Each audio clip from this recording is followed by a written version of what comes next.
Okay. So first off, we have the regular basics. Yeah, so we have the Tristan wins this, Barcol. it's good It's for me. Because then you go down, he goes up, extremely and he boosts basic me. for Royal Paladins. Like, you need this in your deck. If you're not playing it, then you have no hope in hell. Then you have the regular trigger lineup, which is just Flogals. Next you have your heal triggers, obviously.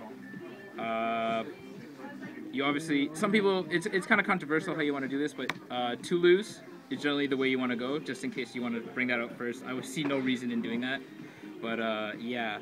And then you just have the regular 4 E-Poaches, or E-Ponas, I should say. And then last 2 to fill up the slot is these 2. Morgul he's kind of good in the deck, and I'll tell you why later on, but a lot of people actually play Morgul, so yeah. Next, one more grade 0 that I actually tech in again for this build is Millie.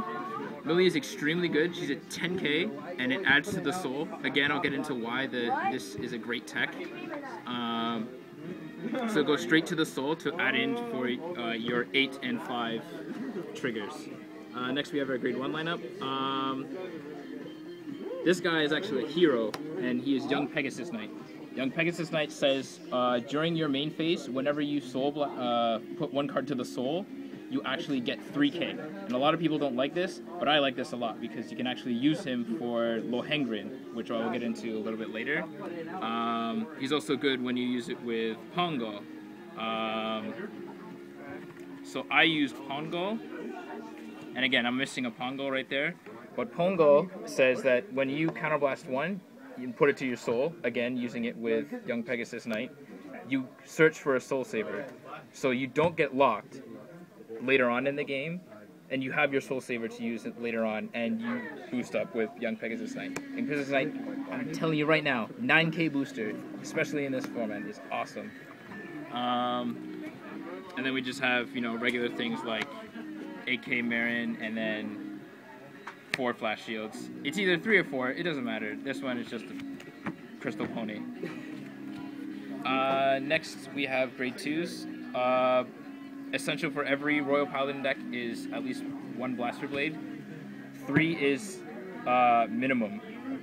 So yeah, Blaster Blade, if you don't know what he does, when he's put on the Vanguard, you counterblast 2. And you get to choose a rear guard, which, yeah, you choose any rear guard, and then if he's put on the R, the only difference is that you actually have to choose a grade 2 or lower. There really is, or grade 2 or higher. My bad. There really isn't a difference, but this is actually good against Kegaro if they're playing with Draconic Overlord. So you can just counterblast 2, destroy 1, anything like that. Next you have some basic stuff, especially with set 2 decks come out.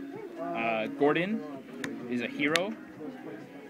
He's the newest interceptor to be on the team. He is only 8k, but you're not using him to attack, you're using him to defend yourself, because he gets the 5k. So he's already at 5, so if you want to use it from your hand, by all means, but he's best on the field.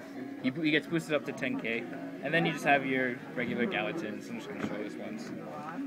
And then last but not least is grade 3s. I play 1 Soul Saver. You can put it up to 2 just in case, you know, he goes to the damage zone, but that's not the main reason why you're using this, why you're going to be playing him. The next is Lohengrin. Now, remember what I said about Young Pegasus Knight getting the 3k boost? He gets to, this is a mandatory ability, so at the beginning of your main phase, you have the Soul Charts, which boost Young Pegasus Knight automatically up to 9k. So if you have him behind him, that's 21. Right at the opponent's Vanguard. Plus his 8 and 5 ability, if you're not really counterblasting, I mean, by all means. Next we have Gancelot.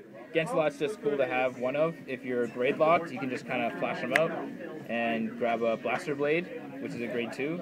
And his ability is not bad either. If you're ever stuck, you just use his ability, but the only requirement is that you have Blaster Blade in your soul. And then last but not least is 2 Alfreds. Some people play 3, I play 2, just so that he doesn't go into the damage zone and I have the chance to draw him. Alfred is the card, along with Soul Saver. These 2 are beasts for Royal Paladins, and they are essential for Royal Paladins. Just like Barcol, just like Blaster Blade, just like lose just like flow goes. Buy the starter deck, at least 2 of the starter deck. I cannot stress this enough. And then buy set 1 if you're starting off to play Royal Paladins. You need the bar pulls, you need the lose, and especially because they haven't really banned it for North America play, it's essential. And that's basically that's it for this deck profile. It's kind of my first one, but yeah. Just a little quick text again, Lohengrin. You just kind of soul charge, and then you get the Future Night Lu. Future Night Lu goes to 9k, and then you just kind of push for game. That's all you're really doing. You can have them up to 4, and then just keep going. And it's just a consistent damage push for this kind of deck. And that's about it. Thank you very much. Please subscribe.